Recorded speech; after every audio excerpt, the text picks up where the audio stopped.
observations.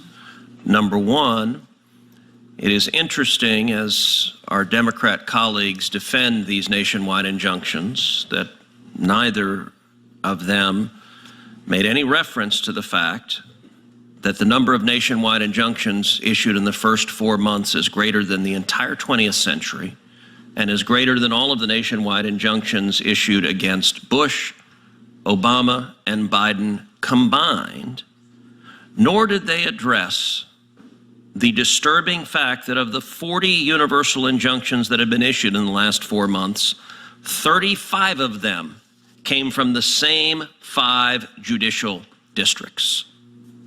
There is a reason for this. Blue state attorneys general and radical leftist groups are seeking out affirmatively radical judges who they know will impose their own policy preferences.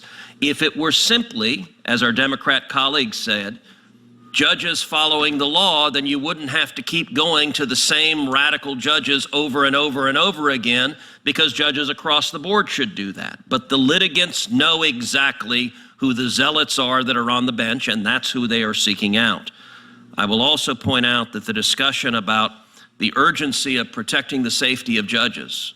Listen, I agree. We should protect the safety of every federal judge, but it is interesting because my Democrat colleagues were utterly silent during 4 years of the Biden administration when you had violent mobs outside the homes of Supreme Court justices unhappy with the Supreme Court's ruling in Dobbs, and the Biden Justice Department refused to enforce federal law and protect the justices. And my Democrat colleagues were perfectly happy with Supreme Court justices being threatened if they disliked the rulings that were coming from the Supreme Court justices.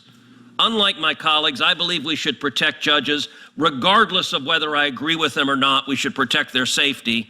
And every time you hear a Democrat senator talk about protecting judges from acts of violence, you ought to ask them, why did they not have a word to say about the Biden Justice Department allowing mobs to threaten the families and children of Supreme Court justices night after night after night while Biden's Attorney General refused to follow the law?